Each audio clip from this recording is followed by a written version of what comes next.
ஆண்டவரும் இரட்சகருமாகிய இயேசு கிறிஸ்துவின் இனிதான நாமத்தினாலே மறுபடியுமாய் உங்கள் யாவரையும் அன்போடு கூட நான் வாழ்த்துகிறேன். இந்த ஆராதனையானது உங்கள் வாழ்க்கையில் மாற்றங்களையும் உங்கள் குடும்பங்களில் மெய்யாகவே நன்மைகளையும் கொண்டு வரும். ஹல்லேலூயா, ஹல்லேலூயா. கர்த்தருடைய வார்த்தையை வாஞ்சிப்போம். கர்த்தருடைய வார்த்தையை நாம் எதிர்பார்த்து அவருடைய சமூகத்திற்கு நேராக நம்முடைய இருதயத்தை திறந்து கொடுப்போம். மெய்யாகவே கர்த்தர் உங்களோடு பேசுவார். ஹல்லேலூயா. கர்த்தர் நல்லவர். மத்தேயு எழுதின சுவிசேஷ புத்தகம் 23ஆம் அதிகாரம் அதனுடைய 37வது வசனத்தை வாசிக்க நாம் கேட்போம். மத்தேயு 23:37வது வசனத்தை வாசிக்க கேட்போம்.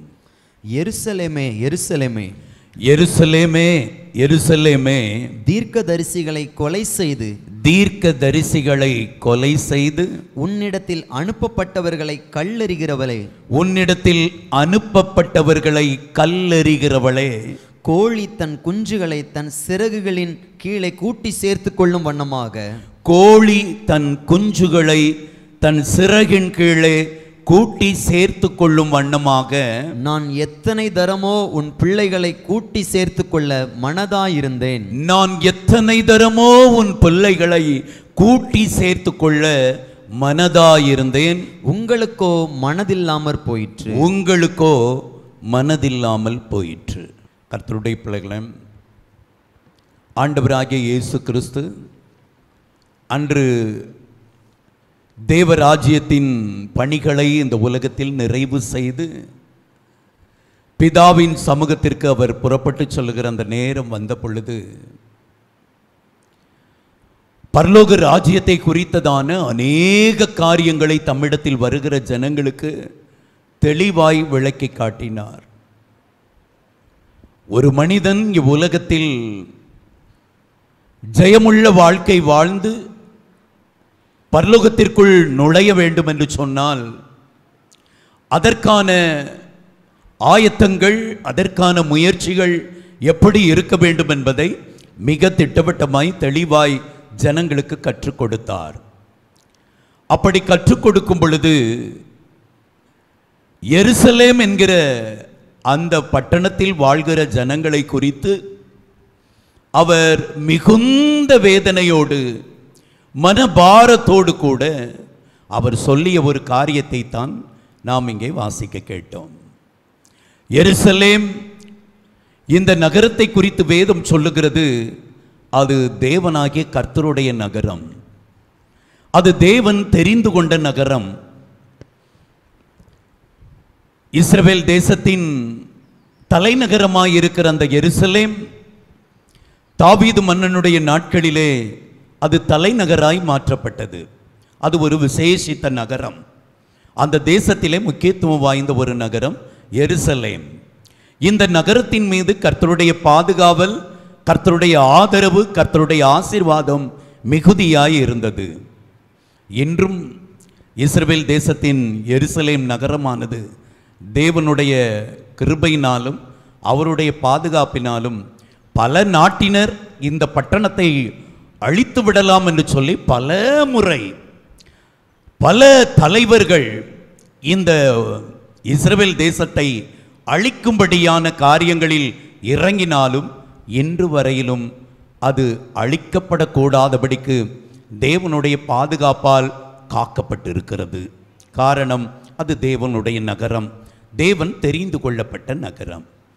இந்த நகரத்தை பார்த்து இயேசு சொல்லுகிறார், எருசலேமே, எருசலேமே, தீர்க்கதரிசிகளை கொலை செய்து உன்னிடத்தில் அனுப்பப்பட்டவர்களை கல்லெறிகிறவளே, கோழி தன் குஞ்சுகளை தன் சிறகின் கீழே கூட்டி சேர்க்கும் வண்ணமாக நான் எத்தனை தரமோ உன் பிள்ளைகளை கூட்டி சேர்த்து கொள்ள மனதாயிருந்தேன். உங்களுக்கோ மனதில்லாமல் போயிற்று. எருசலேமே, எருசலேமே என்று இயேசு இருமுறை இந்த பட்டணத்தை குறித்து சொல்வது வெறும் இந்த பட்டணத்தின் பெயரை மாத்திரமல்ல, அந்த பட்டணத்தில் வாழ்கிற அனைத்து ஜனங்களையும் பார்த்து அவர் சொல்லுகிறார். எருசலேமில் குடியிருக்கிற தம்முடைய ஜனங்கள், தம்மால் தெரிந்து கொள்ளப்பட்ட ஜனங்கள், தாம் நேசிக்கிற ஜனங்கள், அவர்களை பார்த்து சொல்லுகிறார், எருசலேமே எருசலேமே, நான் உன்னை எத்தனையோ முறை என் சிறகின் கீழே அடைக்கலமாய் பாதுகாப்பாய் வைத்துக் கொள்ள வேண்டும் என்று உனக்கு பல முறை நான் அழைப்பு கொடுத்தேன். ஆனால் நீயோ அந்த அழைப்பின் சத்தத்தை உதாசீனப்படுத்தி என் சட்டைகளின் கீழ் வருவதற்கு மனதில்லாமல் போய்விட்டாய் என்று சொல்லி மன வருத்தத்தோடு அங்கலாய்ப்போடு அன்றைக்கு இந்த வார்த்தையை சொன்னவர் இன்றைக்கு இந்த சபையில் நடைபெறுகிற இந்த ஆராதனையில் வந்திருக்கிற உங்களை பார்த்து சொல்லுகிறார், எருசலேமே எருசலேமே, எத்தனையோ முறை என் சிறகின் கீழே வா, என் சட்டைகளின் கீழே வா, வரக்கூடிய அழிவில் இருந்து தப்பித்துக் கொள்ளும்படியாய் என் சட்டையின் கீழ் வருவாய் என்றால் அந்த அழிவில் இருந்து நீ தப்பிக்கொள்ளலாம் என்று சொல்லி இந்த பகற்கால வேளையில் இந்த ஆராதனையில் அன்று அவர்களுக்கு கொடுத்த அழைப்பை இன்று உங்களுக்கு கொடுக்கிறார். ஹல்லேலூயா. அவர்கள் அல்ல தட்டினார்கள், அவர்கள் கேட்க மனதில்லாமல் போனார்கள். எத்தனையோ முறை அவர் வாருங்கள் வாருங்கள் என்று சொல்லியும் அவர்கள் இருதயம் அந்த சத்தத்திற்கு கடுகளவேனும் கவனம் செலுத்தாதபடிக்கு, அவருடைய வார்த்தைக்கு முக்கியத்துவம் கொடாதபடிக்கு, தேவனை மறந்து தேவனை தூரே எறிந்துவிட்டு தங்கள் மனம் போல வாழ்கிற அந்த வாழ்க்கையில் நிலைத்து நின்றார்கள். சபையே, கர்த்தருடைய பிள்ளைகளை, கர்த்தரை ஆராதிக்கும்படியாய் வந்திருக்கிற தேவ ஜனங்களை, ஒன்றை கவனித்துக் கொள்ளுங்கள். இந்த உலகத்திற்கு ஒரு பெரிய அழிவு இருக்கிறது. ஒரு பேரழிவை இந்த உலகம் சந்திக்க போகிறது. நாம் பார்க்கிற இந்த வானம், நாம் பார்க்கிற இந்த பூமி, இந்த பூமியில் இருக்கிற அனைத்தும், வானத்தில் இருக்கிற அனைத்தும் அக்கினிக்கு இரையாக வைக்கப்பட்டிருக்கிறது. எல்லாம் ஒன்றுமில்லாமல் போய்விடும். உண்மைதானா? நம்புறீங்களா? பக்கத்தில் பார்த்து சொல்லுங்க, பாஸ்டர் சொல்கிற மாதிரியே வானத்திலையும் பூமியிலும் இருக்கிற எல்லாம் அழிஞ்சு போகும். ஆமாம், ஒரு பெரிய அழிவு காத்திருக்குது. சில நேரம் பருந்துகள் குஞ்சுகளை தூக்குவது உண்டு. எப்போ தெரியுமா தூக்கம்? எப்போ தெரியுமா குஞ்சுகளை பருந்து தூக்கும்? அன்னையின் அரவணைப்பில் இருந்து, பாதுகாப்பில் இருந்து சற்று விலகி நிற்கும் பொழுது. பருந்தின் கண்ணோட்டம் எல்லாம் எதன் மீது இருக்கும் தெரியுமா? தனித்து நிற்கிற கோழி குஞ்சு எது என்று சொல்லி அது கண்காணித்துக் கொண்டே இருக்கும். இந்த பருந்து அப்படியே வட்டம், அப்படி நேரே வந்து பொட்டுன்னு அப்படியே இறங்கிறாது, அப்படியே வட்டம் போடும். 10 குஞ்சு இருக்குன்னா எதை தூக்கலாம்? எந்த குஞ்சின் இடத்தில் இறங்கி அதை கொத்தி எடுத்துக்கொள்வதற்கு லாபகமான முறையில், லாபகமான இடத்தில் நிற்கிறது என்பதை அறிந்த பின் சட்டுன்னு இறங்கி வரும். அவ்வளவுதான், ஒரு கொத்து தான், தூக்கிட்டு போயிடும். பல சமயங்களில் சில பருந்துகள் ஏமாந்து போய்விடும். எப்படி தெரியுமா? அது வட்டம் அடிப்பதை தாய்ப்பறவை, தாய்க்கோழி அறிந்தவுடன் அபாய குரலை எழுப்பிவிடும். வந்துரு, ஓடி வந்துரு, உனக்கு ஒரு ஆபத்து வருது, இங்கே ஓடிவோ என்று சொல்லி அது அபாய குரலை ஒலித்தவுடன் இந்த குஞ்சுகள் எல்லாம் நீங்க பார்த்திருக்கீங்களா இல்லையா தெரியல, நான் பார்த்திருக்கிறேன். ஓடி வந்து அந்த 2 பக்க சிறகுக்குள்ள இருக்கும் அந்த தாய்க்கோழி அப்படி அழகா அதை மூடி வச்சிருக்கும். அப்படி ரெக்கைகளை அப்படி தூக்கி இப்படி வச்சிருக்கும். உள்ள சேஃப்டியா இருக்கும். உள்ள போன ஒரு குஞ்ச கூட பருந்து தொட முடியாது. ஹல்லேலூயா, ஹல்லேலூயா. அபாய குரலின் எச்சரிப்பை உணர்ந்து ஓடி வந்த குஞ்சுகளில் ஒன்று கூட பருந்துக்கு இரையாவது இல்லை. சபையே, பிள்ளைகளே, பிசாசுக்கு இரையாகி விடாதிருங்கள். ஆண்டவர் அழைக்கிறார், ஓடி வாருங்கள் செட்டையின் கீழே. ஹல்லேலூயா. இந்த வசனத்தில் என் இருதயத்தை தொட்ட ஒரு வார்த்தை,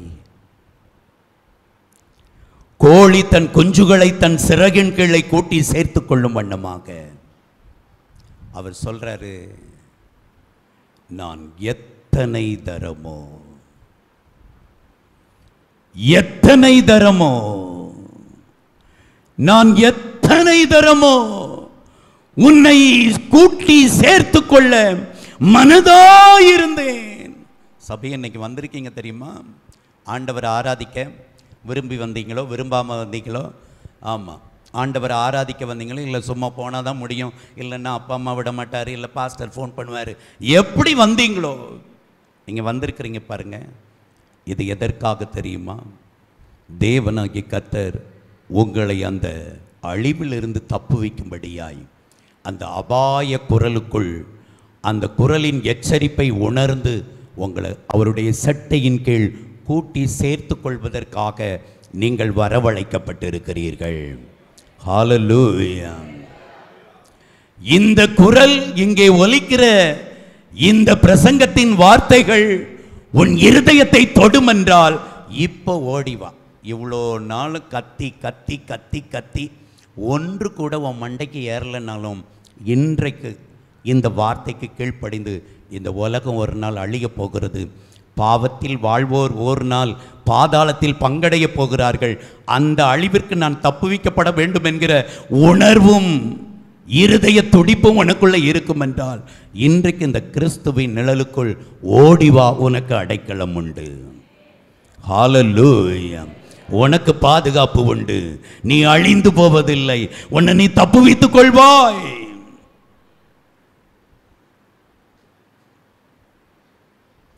ஐஸ்வர்யவான் பாதாளத்தில் விழுந்த பிறகுதான் அவனுக்கு புத்தி வந்தது.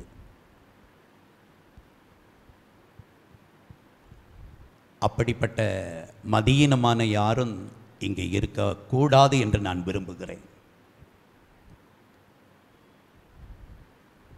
இந்த உலகத்தில் எப்படியும் வாழ்ந்துக்கலாம், ஆனால் அங்கே போய் பரலோகத்தில் மாத்திரம்தான் வாழணும். ஹல்லேலூயா. இங்கே ஏழையாக இருந்துக்கலாம், இங்கே நோய் கொண்டவர்களாக இருக்கலாம், இங்கே எந்த ஒரு பிசாசின் வல்லமையோடும் பாதிக்கப்பட்ட நபராக கூட நான் இருந்துக்கலாம். ஊர்லேயே கழிச்சு போட்ட ஆள் இவன் தாயா சொன்னா சொல்லிக்கட்டும். ஆனால் ஒரு நாள் வரப்போகுது, நீதிமானையும் துன்மார்க்கனையை இரண்டாய் பிரிக்கிற நாள். நீதிமான்கள் பங்கடைகிற அந்த தேவ ராஜ்யத்தில் நீங்களும் நானும் அங்கே போய் நிற்கணும். ஹல்லேலூயா. அதை இழந்துடக்கூடாது, அதை மிஸ் பண்ணிடக்கூடாது. அதற்காகத்தான் கர்த்தர் உங்களை இந்த ஆராதனையிலே அழைத்து கொண்டு வந்திருக்கிறார். பாவத்தில் வாழ்வோர் பாவத்தை விட்டு வெளியே வாருங்கள். எச்சரிப்பின் சத்தத்தை கேட்டும் துணிகரமாய் நின்று கொண்டிருக்கிறவர்கள் அந்த இடத்தை விட்டு வெளியே நகர்ந்து கொள்ளுங்கள். தப்புவிப்பீர்கள். உங்களை நீங்கள் அதிலிருந்து வெளியே கொண்டு வருவீர்கள் என்று சொன்னால் உங்களை நீங்கள் தப்புவித்துக் கொள்ளலாம். இல்லையில் ஒரு நாள் பாதாளம் உங்களை விழுங்கி போட்டுவிடும். எவ்வளவு கத்துனாலும் உங்க சத்தத்துக்கு யாரும் காது கொடுத்து கேட்க மாட்டாங்க பாதாளத்தில். ஆனால் இப்போ உங்க சத்தத்தை கேட்க ஒருவர் இருக்கிறார். ஹல்லேலூயா. இப்போ நீ கூப்பிட்டா கேட்கறதுக்கு ஒருத்தர் இருக்கிறார். பாதாளத்திலிருந்து நீ கூப்பிடும் போது இயேசுவே அந்த வார்த்தையை கேட்க மாட்டார். ஆண்டவர் அந்த வார்த்தைக்கு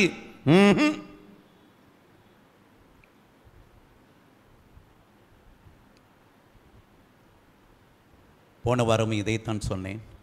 அந்த வாசலில் நின்று கதவை தட்டும் பொழுது உள்ளே வாருங்கள் என்று சொல்லுகிற அந்த அன்பின் அழைப்பின் சத்தத்திற்கு நாம் பங்காளிகளாக விட்டால், தகுதியற்ற வாழ்க்கை நாம் வாழ்வோம் என்று சொன்னால் உள்ளே இருந்து சத்தம் வரும், நான் உங்களை அறியேன், நீங்கள் எவ்விடத்தாரோ நான் உங்களை அறியேன். நீங்க என்னதான் வெளியே நின்று ஐயா இயேசுவின் பிரசன்னம் திருச்சபைக்கு வாரந்தோறும் போனேன், இவ்வளோ காணிக்கைகள் கொடுத்த இந்த ஊழியத்தெல்லாம் ஆதரிச்சேன். நோ, அவருடைய வார்த்தையின்படி வாழ்ந்தாயா? பாஸ்டருக்கு இதெல்லாம் செஞ்சு கொடுத்தேன். நீ வாழ்ந்தாயா கர்த்தருக்கு பிரியமாய்? கர்த்தருக்கு பிரியமாய் உன் வாழ்க்கை இருந்ததா? கேட்கப்படுகிற ஒரே கேள்வி அதுதான். ஆகவே அந்த ஒரு மகிமையான நாளுக்காக தகுந்த ஆயத்தத்தோடு நீங்கள் வாழ்வீர்கள் என்று சொன்னால், இந்த எச்சரிப்பின் சத்தம், கோழியின் அபாய குரலை கேட்டு உடனே கீழ்ப்படிந்து ஓடி வரும் குஞ்சு தன்னை எப்படி காத்துக் கொள்ளுகிறதோ, அதிலிருந்து தப்புவித்துக் கொள்ளுகிறதோ, அதுபோல வந்திருக்கிற சிறுவர்கள், வாலிப பிள்ளைகள், இளம் வயதினர், முதியவர்கள், நீங்கள் யாராக இருந்தாலும் சரி, இந்த சத்தத்திற்கு கீழ்ப்படியுங்கள். இன்றாவது அவரிடத்தில் ஓடி வாருங்கள். ஆமே. எத்தனையோ தரம் உன்னை கூட்டி சேர்த்துக் கொள்ள மனதாயிருந்தேன். எத்தனை முறை எத்தனை முறை அவர் சொல்றார் பாருங்க. இது ஃபர்ஸ்ட் டைம் அல்ல, இது முதல் முறை அல்ல. எருசலேமில் வாழ்ந்து கொண்டிருக்கிற ஜனமே, உனக்கு எத்தனையோ முறை தவணை கொடுத்தேன், எத்தனையோ ஆட்களை அனுப்பினேன். அந்த வசனத்தின் ஆரம்பத்தை பாருங்கள். எருசலேமே எருசலேமே, தீர்க்க தரிசிகளை கொலை செய்து உன்னிடத்தில் அனுப்பப்பட்டவர்களை கல்லெறிகிறவளை. இந்த எச்சரிப்பின் சத்தத்தை கொடுக்கிற தீர்க்க தரிசிகளை எல்லாம் கொலை செய்தவர்கள் அந்த எருசலேமில் இருந்தார்கள். யாராவது வந்து எச்சரிப்பு செய்து கொடுத்தாச்சுன்னா இங்கிருந்து கல்லு வரும். எங்களையா வந்து எச்சரிக்கிற? நாங்க யார் தெரியுமா? இந்த மாதிரி ஆட்கள் அன்றைக்கு எருசலேமில் இருந்தார்கள். இங்கே அப்படி யாரும் இருந்து விடாதீர்கள். ஹல்லேலூயா. ஆமா, இந்த எச்சரிப்பு குரல் உங்களுக்கும் எனக்கும் கொடுக்கப்படுகிற ஒரு அன்பான ஒரு குரல். இந்த குரலை நாம் கேட்டு அடங்கி அர்ப்பணித்து இன்று நம் வாழ்க்கையை மாற்றினால் அந்த பரலோக ராஜ்யத்தை போய் சேரலாம். இல்லையே பாதாளத்துக்கு போயிட்டீங்கன்னா நீங்கள் என்ன கத்துனாலும் ஒரு ஆள் கூட உங்களுக்கு பதில் கொடுக்கவும் மாட்டார்கள், பதில் செய்யவும் முடியாது. அப்படிப்பட்ட ஒரு அபாயம் நிறைந்தது பாதாளம். அந்த இடத்திற்கு யாரும் போய் விடக்கூடாது. ஹல்லேலூயா. ஐஸ்வர்யவான் அந்த இடத்துல இருந்து கத்துறான், ஒரு சொட்டு தண்ணி தாங்க, ரொம்ப தாகமா இருக்கிறேன், இந்த அக்னி என் உடலெல்லாம் ரொம்ப காயப்படுத்துது, என் உடலெல்லாம் காந்தது, என்னால தாங்கிக்க முடியல, ரொம்ப தாகமா இருக்கு, ரொம்ப நாவு வரழுது, ஒரே ஒரு துளி நீர், லாசருவின் விரலை தண்ணீரில் தோய்த்து ஒரு சொட்டு தண்ணீர் மாத்திரம் நோ கொடுக்க முடியாது. நம்முடைய ஆண்டவர் இரக்கமுள்ளவர். இப்போதான் நீ மனுஷனா இருக்கும் வரைக்கும் தான் இந்த உலகத்தில் உயிரோடு நீ வாழ்றல்ல, அப்போ வரைக்கும் உனக்கு இரக்கம் உள்ளவர். நீ பாதாளம் போயிட்டீன்னா அவரே உனக்கு இறங்க மாட்டார்.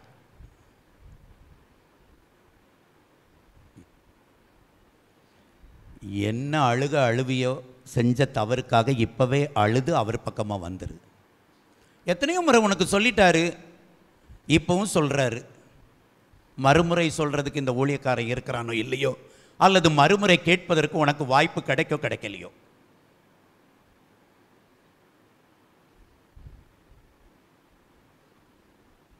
கேர்ஃபுல்லாக இருங்க.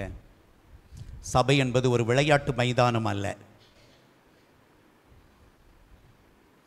சபை என்பது ஒரு சமுதாய கூடம் அல்ல. சபை என்னை பரலோகத்திற்கு ஆயத்தப்படுத்தும் இடம். இங்கே கர்த்தருடைய ஆவியானவர் என்னை ஆயத்தப்படுத்துகிறார். அவர் என்னை ஆயத்தப்படுத்துவதற்கு நான் என்னை அனுமதித்து கொண்டால், என்னை ஒப்பு கொடுத்தால், அவர் என்னை சரி செய்து பரலோகத்தில் கொண்டு போய் சேர்ப்பார். இல்லையேல் இந்த சபை அல்ல, எந்த சபைக்கு போனாலும் பாதாளமே என்னுடைய பங்காய் மாறிவிடும். ஆகவே மிக கவனமாயிருங்கள். கோழி தன் குஞ்சுகளை கூட்டி சேர்க்கும் வண்ணமாய் எத்தனையோ தரம் உன்னை கூவி கூவி கூவி கூவி அழைத்தேன். இப்பவும் அழைக்கிறார்.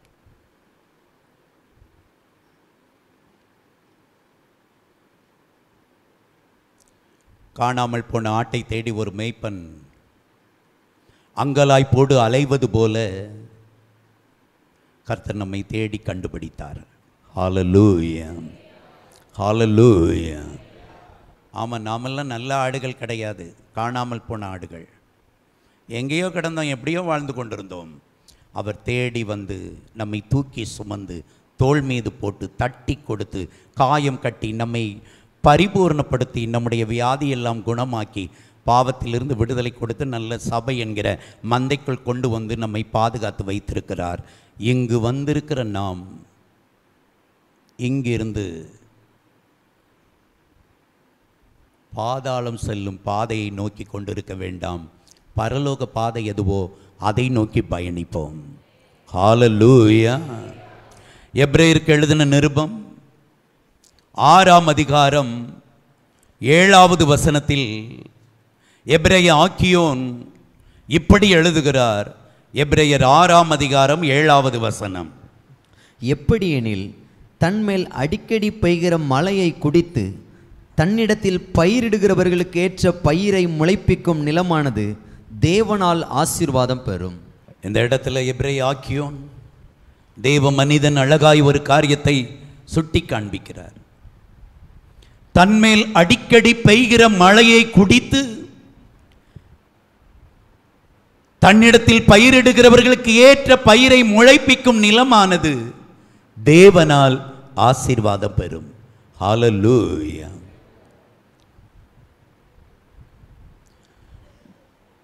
மலை பூமி எங்கும் பெய்கிறது. இந்த மலை தண்ணீர் விழும்போது பயிர்களும் பயன்பெறும், முட்செடிகளும் பயன்பெறும். தேவதாசன் எழுதுகிறார், அடிக்கடி பெய்கிற மழையை குடித்து தன்னிடத்தில் பயிர் செய்கிற விவசாயிக்கு பயிரை முளைப்பிக்கிற நிலம் தேவனால் ஆசீர்வாதம் பெறும். ஹல்லேலூயா. இந்த சபையில் அடிக்கடி உங்களுக்கு கர்த்தர் மழையை பெய்ய பண்ணுகிறார். எதற்காக? நீங்கள் பயிர்களை முளைப்பிக்கும் நிலமாய் கர்த்தருடைய ஆசீர்வாதத்தை பெற்றுக்கொள்வதற்கு. ஹல்லேலூயா. இங்கு கொடுக்கப்படுகிற ஆலோசனைகள், இங்கு கொடுக்கப்படுகிற உபதேசங்கள், இங்கே கொடுக்கப்படுகிற அறிவுரைகள், புத்திமதிகள் அனைத்தும் நாம் பயிர்களை முளைப்பிக்கிற நல்ல நிலமாய் கர்த்தருடைய ஆசீர்வாதத்தை பெறுவதற்கு. ஹல்லேலூயா. ஒருவேளை இங்க வருவேன்யா, இங்க வருவேன், ஆனால் இங்க சொல்றதெல்லாம் வாங்கிக்க முடியாது, அதெல்லாம் எனக்கு ஒவ்வாமை, அதெல்லாம் எனக்கு கிடையாது, அதுபடிலாம் வாழ முடியாது, நீ பேசுறத பேசு, நான் வாழ்ற மாதிரி வாழ்றேன், இப்படி இருப்பீர்கள் என்றால் உங்களை குறித்து அடுத்த வசனம் சொல்லுகிறது. 6ஆம் அதிகாரம் 8வது வசனம் சொல்லுகிறது, முள் செடிகளையும் முள் பூண்டுகளையும் முளைப்பிக்கிற நிலமோ தகாததாயும் சபிக்கப்படுகிறதற்கு ஏற்றதுமாயிருக்கிறது, சுட்டெரிக்கப்படுவதே அதன் முடிவு.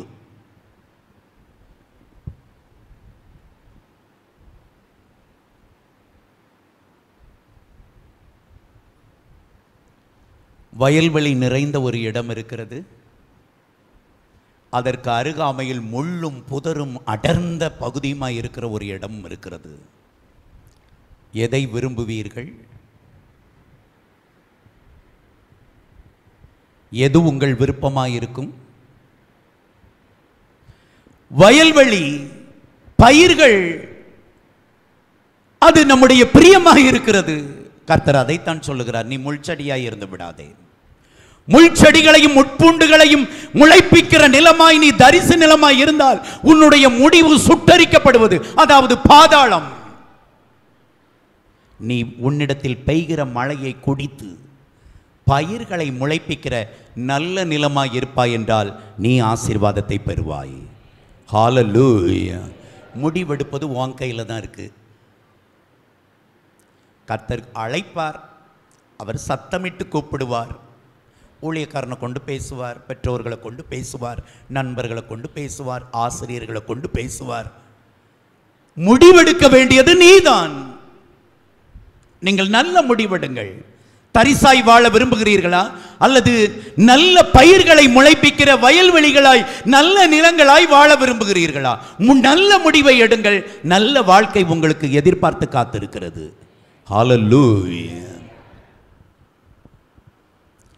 தன்னிடத்தில் அடிக்கடி பெய்கிற மழையை குடித்து தன்னிடத்தில் பயிரிடுகிறவர்களுக்கு ஏற்ற பயிர்களை முளைப்பிக்கிற நிலம் தேவனால் ஆசீர்வாதம் பெறும்.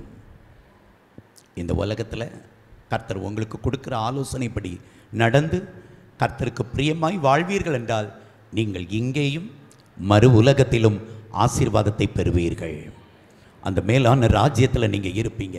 இல்லையேல்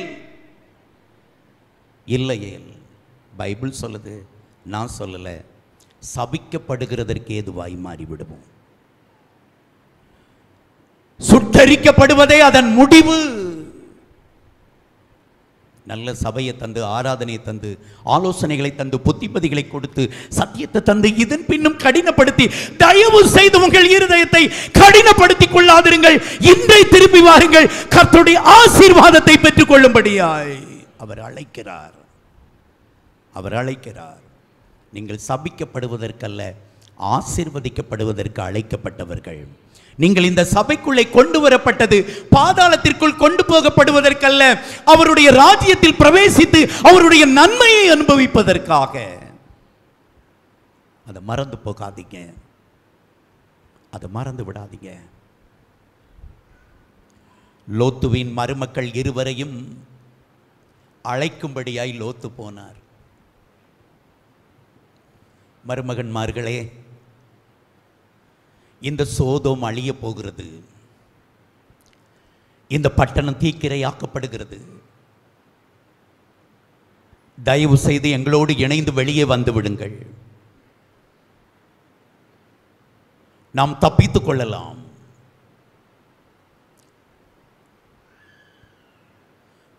வருங்கால மருமகன்களை அழைக்கச் சென்றார் லோத்.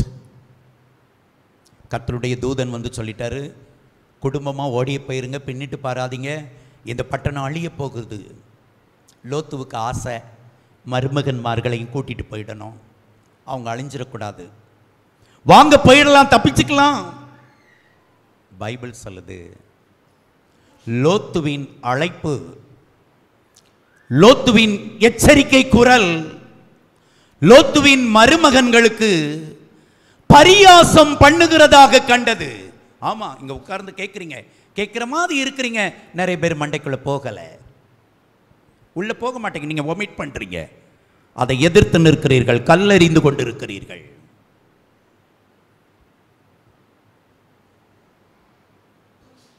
மருமகன்மார்களுடைய கண்களுக்கு லோத்துவின் அழைப்பின் குரல், எச்சரிப்பின் குரல் பரியாசம் பண்ணுகிறதாக கண்டது. இன்றைக்கும் ஒரு கூட்ட ஜனங்கள் உலகத்தில் பரியாசம் பண்ணி கொண்டிருக்கிறார்கள். இயேசு சீக்கிரம் வருகிறார் என்று சொன்னால் அதெல்லாம் வரும்போது பார்த்துக்கலாம். இன்னைக்கு கொஞ்சம் பேருக்கு ஒரு மெத்தனம். என்ன மெத்தனம் தெரியுமா? ஆண்டவர் தான் ரொம்ப இரக்கம் உள்ளவரை, அவர் அப்படி மேலே வரும்போது சட்டுன்னு ஆண்டவரே என்ன ரட்சித்துக்காரோன்னு காலை பிடிச்சுக்குவேன். அந்த செகண்ட், அந்த ஒரு நொடி, பைபிள் சொல்லுது ஒரு நொடி, கண் இமைக்கும் நேரம், கண்ணை மூடி முளைக்க எவ்வளோ நேரம் எடுக்கும், அவ்வளோ ஷார்ட் டைமில் அவர் வந்துட்டு போயிடுவார். நீங்கள் எங்கே ரட்சிப்பை பெறுறது? நீங்கள் தான் மூட்டை மூட்டையாக பாவத்தை வச்சுருக்கிறீங்களே. நீங்கள் பண்ணி உங்கள் தோளில் வச்சிருக்கிற பாவம், முதுகில் சுமக்கிற பாவம் மூட்டை மூட்டையாக வச்சிருக்கிறீங்க, டன் கணக்கில் வச்சிருக்கிறீங்க. எங்காவது ஒரு செகண்டில் மன்னிக்கப்படும். ஆகவே தயவு செய்து இந்த எச்சரிக்கையின் குரலுக்கு உங்கள் இருதயத்தை சாயுங்கள். உங்கள் இருதயத்தை திறந்து கொடுங்க, மனம் திரும்புங்க. விபச்சாரத்தை விட்டு வெளியே வாங்க, சாராயத்தை விட்டு வெளியே வாங்க, ஸ்மோக்கிங்கை விட்டு வெளியே வாங்க. பொய் வேண்டாம், கோபம் வேண்டாம், எரிச்சல் வேண்டாம், பாவமான அத்தனையும் விட்டு வெளியே வாருங்கள். கர்த்தர் அழைக்கிறார். மருமகன்மார்களுக்கு பரியாசமாக தெரிஞ்சது. இப்போ தூதன் கையை பிடிச்சி இழுத்து கொண்டு போயிட்டார். வாங்கடா, அந்த பயலுக வரமாட்டானுங்க. நீ மனம் திரும்பலைங்கிறதுக்காக ஆண்டவர் வராமல் இருக்க மாட்டார். அதையும் தெரிஞ்சு வச்சுக்கோங்க. நீங்கள் யாரோ ஒருவர் மனம் திரும்பவில்லை என்பதற்காக அவர் வராமலும் இருக்க மாட்டார். அவர் தவணை கொடுப்பார். உண்மை, தவணை கொடுப்பார், வாய்ப்புகளை கொடுப்பார். அந்த வாய்ப்பின் தருணங்களை நீங்கள் மீறி போகும்போது கதவு அடைக்கப்படும், லாக் பண்ணிடுவார். அவ்வளோதான், முடிச்சு. இதுதான் நேரம், இதுதான் சரியான சமயம். ஆகவே கர்த்தர் பக்கமாய் திரும்புங்கள். பரியாசம் பண்றதா தெரிஞ்சது, போடா, ஊராவது அழிறதாவது. கையை பிடிச்சி லோத்துவையும் லோத்தின் மனைவி 2 குமாரத்திகளையும் தூதன் இழுத்து கொண்டு போய்விட்டார். அவ்வளோதான். வானத்திலிருந்து அக்கினி இறங்கியது, பட்டணம் முழுவதும் எரிந்தது. பரியாசமாய் பார்த்த, பரியாசம் பண்ணுகிறதாய் தெரிந்த அந்த லோத்தின் 2 மருமகன்களும் அழிந்தே போனார்கள், அழிந்தே போனார்.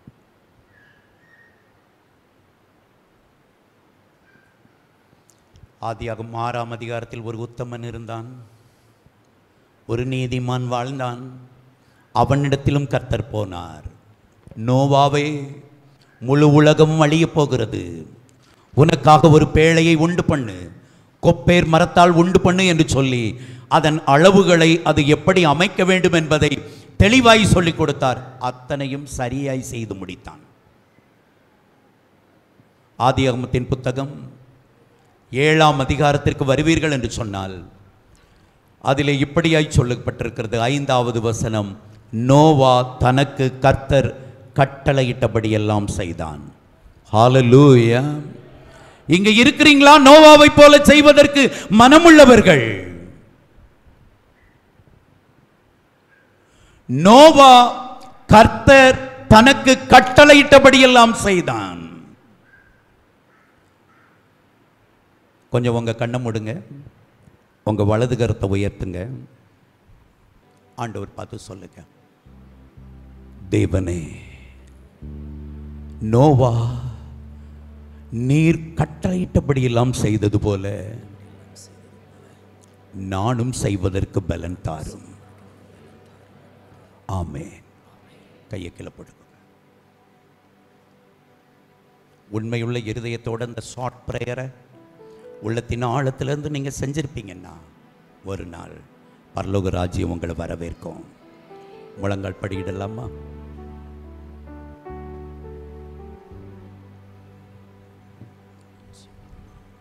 தனக்கு கட்டளையிட்டபடியெல்லாம் செய்து முடித்த நோவா தன் மனைவியையும் 3 குமாரர்களையும் 3 மருமகள்மார்களையும் அவன் தப்புவித்தான்.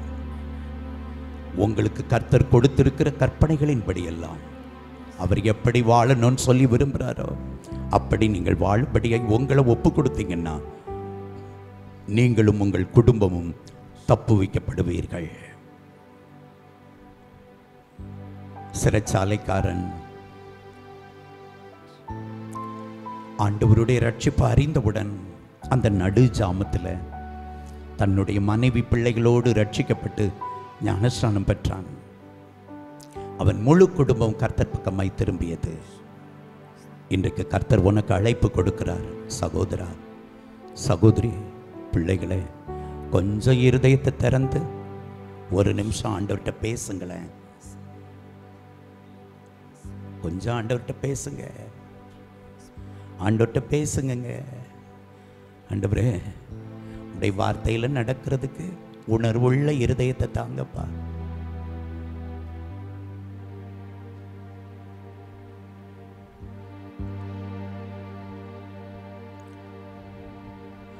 உணர்வுள்ள இருதயத்தை தாங்கிட. நிறைய நேரம் உங்களை காயப்படுத்துறேன், அதிக நேரம் நான் உங்களை துக்கப்படுத்துறேன்ப்பா. என் பார்வையால, என் பேச்சால, என் சிந்தனையால, என் செயல்களினால், என் நடக்கையினால் நிறைய நேரம் நான் உங்களை கஷ்டப்படுத்துகிறேன். எச்சரிப்பின் சத்தம் எத்தனை முறை எனக்கு எதிராய் வந்தாலும் என் இருதயத்தை நான் இன்னும் குணப்படுத்துறதுக்கு நான் மனமற்ற நிலையில் இருக்கிறேன்ப்பா. இப்போ உங்க சமூகத்தில் வருகிறேன்.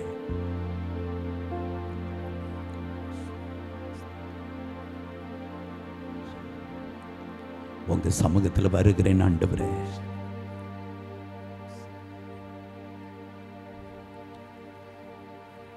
உங்க சமூகத்தில் வந்து நிற்கிறேன்ப்பா.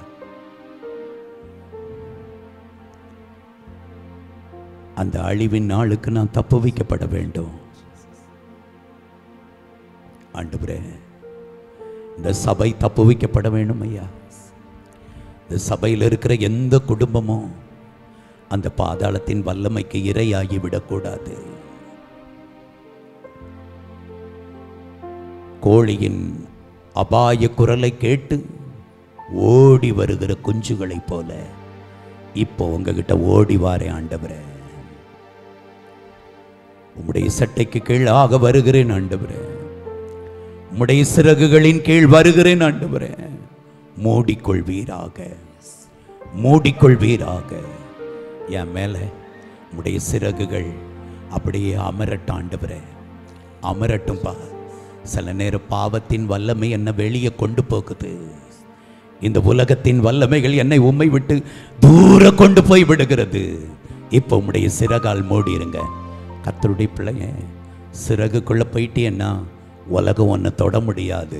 வாரேன் ஆண்டவரே, என்னை மூடுங்கப்பா, என்னை மூடிக்கொள்ளுங்க ஆண்டவரே. உம்முடைய சிறகு நிழலுக்குள் ஓடி வாரேன். உலகத்தின் அழிவில் இருந்து என்னை தப்புவித்துக் கொள்ளும்படியாய் உங்க பக்கமா ஓடி வாரேன் ஆண்டவரே. என்னை காத்து கொள்வீராக.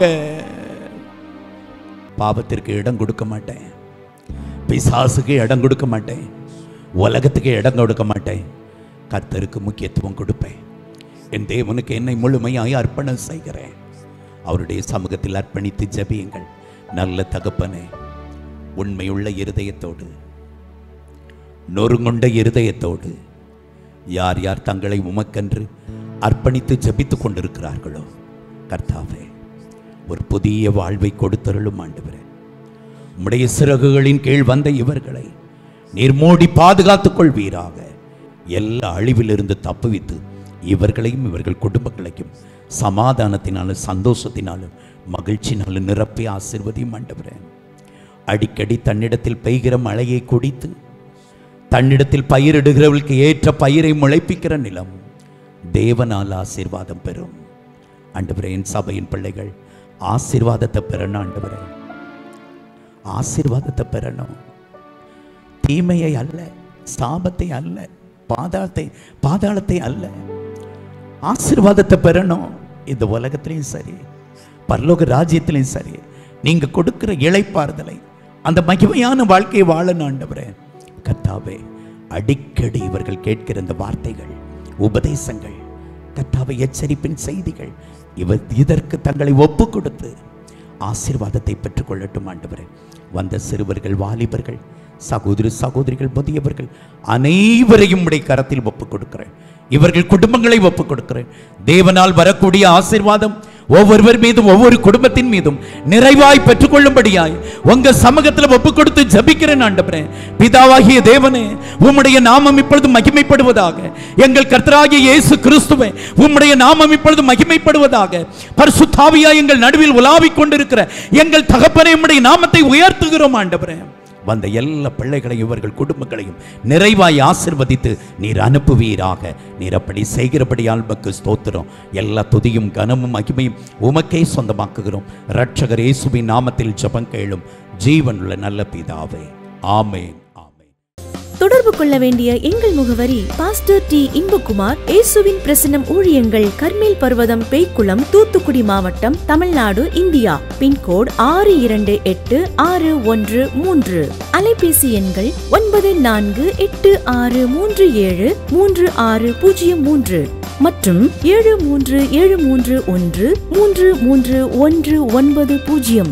Our contact address: Pastor T. Inbakumar, Presence of Jesus Ministries, Karmel Mount, Peikulam, Tuticorin District, Tamil Nadu, India. Pin code 628613. Mobile number 9486373603 and 73731 வாரந்தோறும் வெள்ளிக்கிழமை காலை 10 மணி முதல் 1 மணி வரை பரிசுத்த உபவாச ஜெபம் நடைபெறும். வாரந்தோறும் ஞாயிற்றுக்கிழமை காலை 9:30 மணி முதல் 12 மணி வரை பரிசுத்த ஆராதனை நடைபெறும்.